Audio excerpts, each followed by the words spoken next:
No tere, teeme siis väikse videotuuri Õismäel asuvast ühetoolisest üürikorterist ja vaatame, millega tegu on.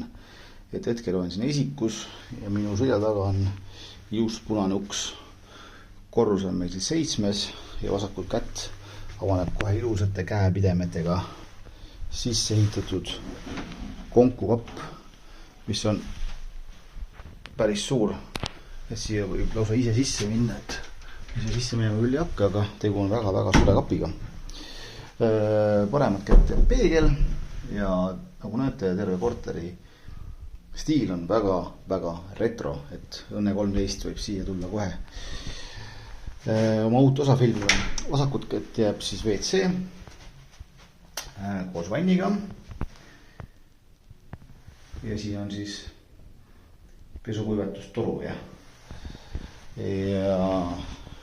et jääb kohe köök. Korter on hästi puhas ja hubane, võib öelda, et osad ütlevad, et loomulikult korter vajab ju suures pildis renoveerimist, aga ta on tõesti hubane ja siuke nagu vanema korteri tunne tuleb peale, mida tõestab ka see telefon siin.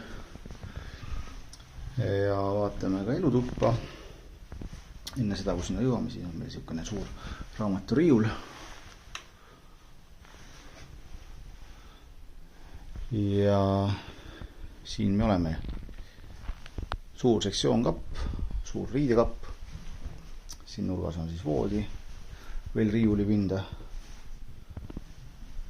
Ja võt selline elus puhas hubane ta meil välja näeb.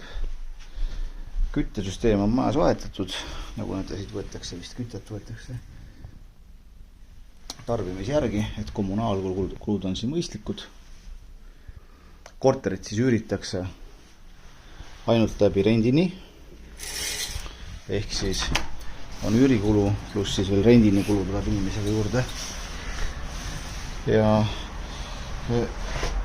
tagatisraha tasub rendin ja maakleri tasub siis üürnik 1 kuu ulatuses.